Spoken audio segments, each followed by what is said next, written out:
اللہ علیہ وسلم۔ جماعت میں چلنے والے ساتھیوں کے لیے 16 باتیں۔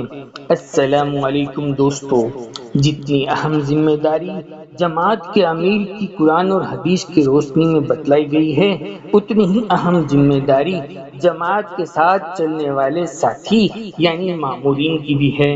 امیر یعنی ذمہ دار کے ساتھ چلنے والے ساتھیوں کی بھی کچھ اہم اصول اور ذمہ داری ہے کہ وہ اپنے امیر کا احترام اور عزت دل سے کرے، ان کی خدمت کرنے کو اپنا صرف سمجھے اور آپس میں ایک دوسرے کی مدد اور خدمت بھی کرے، راہ خدا میں اپنے وقت کی قدر کرے اور ہر ساتھی اپنے امیر کی اطاعت کرے جب تک کہ امیر کوئی گناہ کا حکم نہ دے، چاہے اس کا حکم نفس کے خلاف ہو یا خود کی رائے کے خلاف ہو، پھر بھی اس کی اطاعت ضروری ہے، چاہے جماعت کا امیر کم پڑھا لکھا ہی کیوں نہ ہو، کیونکہ اللہ کے رسول صلی اللہ علیہ وسلم نے فرمایا کہ اگر تمہارا امیر ناک کان کٹا ہوا بھی ہو لیکن وہ تمہیں کتاب اللہ یعنی قرآن کے مطابق چلا رہا ہو تو اس کی بات کو سنو اور اس کی بات کو مانو۔ جان رکھو، اپنے امیر کو اپنا رہنما اور اپنا خیرخواہ سمجھ کر اس کی اطاعت اور فرما برداری کرنا یہ لازمی ہے اور ہر ساتھی کے لیے ضروری ہے۔ دوستو، ساتھیوں کی ذمہ داری پر بات شروع کرنے سے پہلے ایک بار یاد دلا دے کہ یہ دعوت و تبلیغ کے کام کے بارے میں 7ویں قسط ہے۔ 5ویں اور 6ٹھی قسط میں امیر یعنی جماعت کے ذمہ دار کی ذمہ داری کے بارے میں 25 باتیں بتلائی تھی۔ آج کی اہم قسط میں ساتھ چلنے والے ساتھیوں کی ذمہ داری کیا کیا ہے، انہیں غور سے سننا، سیکھنا اور انہیں آگے پہنچانا ہے۔ ساتھی جماعت کے ساتھ کیسے چلے؟ راہ خدا میں نکل کر سب سے پہلی ذمہ داری اپنی جماعت کے امیر کے بارے میں یہ ہے۔ دوستو، سب سے پہلے تو اگر امیر ذمہ دار کوئی کام بھول جائے تو ساتھی اس کو یاد دلا دے، چاہے وہ مشورے کے امور کے بارے میں ہو یا کوئی تشکیل کے بارے میں ہو یا وصولی کا کام ہو یا خدمت یا سفر کی لائن کی کوئی بھی بات ہو۔ ساتھیوں کی دوسری ذمہ داری یہ ہے کہ جماعت کے ساتھی ہر کام کے لیے تیار رہے، چاہے جو ذمہ داری آپ کی ذمہ آ جائے، چاہے بیان کرنا ہو، چاہے تشکیل کرنا ہو، چاہے تعلیم کرنا ہو، چاہے خدمت کرنا ہو، ہر کام کے لیے ساتھی اپنے آپ کو تیار رکھے۔ کام کرنے والے ساتھیوں کی تیسری ذمہ داری یہ ہے کہ سب ساتھی کو اپنے آپ سے بہتر سمجھے کہ میرا ہر ساتھی مجھ سے اچھا ہے، اگر کوئی کمی یا کوتاہی ہے تو وہ مجھ میں ہے اور میں ہی سب سے برا ہوں۔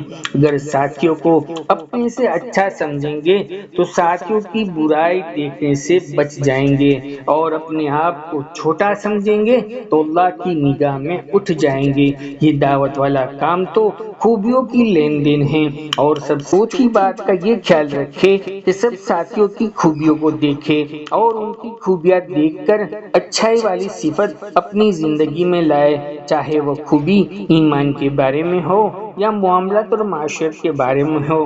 اس لیے ہمارے بڑے فرماتے ہیں یہ کام کے ذریعے صفاتیں ایک دوسرے میں منتقل ہوتی ہے۔ ساتھیوں کی 5ویں ذمہ داری یہ ہے کہ ہر ساتھی خدمت کے لیے ہمیشہ اپنے آپ کو پیش کرے، خدمت کو معمولی نہ سمجھے۔ جس کو بیان تعلیم کرنا نہ آتا ہو وہی خدمت کا کام کرے۔ دوستو، ایسا نہیں ہے، یہ راہ خدا ہے، اس راستے میں خود ہمارے نبی حضرت محمد صلی اللہ علیہ وسلم خود اپنے آپ کو خدمت کے لیے پیش کرتے۔ اس سے اندازہ لگا لو کہ راہ خدا میں نکل کر خدمت پر کیا کچھ ملے گا۔ بڑے تو یہاں تک فرماتے ہیں کہ سارا ثواب خدمت والے لے جاتے ہیں، کہتے ہیں کہ خدمت کرنے والے کو اللہ مل جاتا ہے۔ ساتھیوں کے لیے چھٹا کام یہ ہے کہ ہم میں کا ہر ساتھی کوشش کرے کہ ذمہ دار کے قریب رہے، ان کے علم و عمل سے کچھ سیکھے۔ جیسے خربوجے کو دیکھ کر رنگ پکڑتا ہے نا، ایسے ہی ان کی صحبت سے دین زندگی میں آئے گا، ان سے دین کو سیکھے۔ یوں سمجھے کہ ذمہ دار میرا رہنما یعنی پیر ہے اور میں ان کا مرید ہوں۔ ساتھیوں کے ساتھ میں ذمہ داری یہ ہے کہ اپنے امیر یعنی ذمہ دار کے لیے ہمیشہ دعا کرے، اللہ ان کے ذریعے سے ساری جماعت کو قبول فرمائے اور سب سے ہدایت کا کام لے لے۔ دعا مومن کا ہتھیار ہے اور دعا قسمت کو بدل دیتی ہے۔ تمہاری دعا کتنے لوگوں کی ہدایت کا ذریعہ بن جائے گی یہ آپ سوچ نہیں سکتے۔ اور ساتھیوں کے لیے 8ویں بات یہ ہے کہ اگر ہمارا کوئی ساتھی کسی ساتھی میں کوئی ناپسند حرکت دیکھے تو پہلے اللہ سے اس کی ہدایت کے لیے خوب دعائیں کرے۔ اگر دوبارہ وہی حرکت دیکھے تو اسے خود نرمی اور پیار کے ساتھ سمجھائے، تیسری بار میں ذمہ دار کو بتائے تاکہ انہیں صحیح ترغیب دے سکے، ہر وقت اپنے آپ کی اصلاح کی فکر میں لگا رہے اور دوسروں کے لیے بھی فکر مند رہے۔ ساتھیوں کے لیے 9ویں بات یہ ہے کہ روزانہ اللہ تعالیٰ سے دعا کرے کہ وہ ہمیں صحیح راہ پر چلنے کی توفیق دے۔ اللہ خود کو، ساتھیوں کو، بستی والوں کو اور گھر اور شہر والوں کو اور سارے عالم میں ہدایت کو عام فرمائے۔ اور ساتھیوں کا 10ویں ذمہ داری یہ ہے کہ اپنے ذمہ دار کو اپنی سوچ سے بہتر اور اہم مانے، کیونکہ اللہ کی مدد جماعت کے ساتھ ہے، اور جس نے جماعت کے ذمہ دار کی بات کو مانا گویا اس نے اللہ اور اس کے رسول صلی اللہ علیہ وسلم کی بات کو مانا۔ اس لیے اپنے امیر کی پوری اطاعت کرے تاکہ اللہ اور اس کے رسول صلی اللہ علیہ وسلم کی اطاعت کا جذبہ دل میں پیدا ہو جائے۔ جان لو سب سے برا مامور ساتھی وہ ہے جو اپنے امیر یعنی ذمہ دار کے اپنے فیصلے پر فیصلہ کرنے پر مجبور کرے، یعنی زبردستی اپنی بات کو منوائے۔ ساتھیوں کی 11ویں ذمہ داری یہ ہے کہ خود کو پوری طرح اپنے امیر کے حوالے کرے، ہر کام کو امیر کی اطاعت کے ساتھ کرے تاکہ فرما برداری کا جذبہ اپنے اندر پیدا ہو جائے، ہر کام ذمہ دار سے پوچھ کر کرے۔ اور ساتھیوں کی 12ویں ذمہ داری یہ ہے کہ سب کی خاموشی کے ساتھ خدمت کرے، امیر کی خدمت، بیمار کی خدمت، جماعت کے اندر جو بوڑھے ساتھی ہیں ان کی خدمت، اور خدمت کرنے والے جو ساتھی ہیں جو تھک جاتے ہیں ان کی خدمت کرے، ان کا ہاتھ بٹائے۔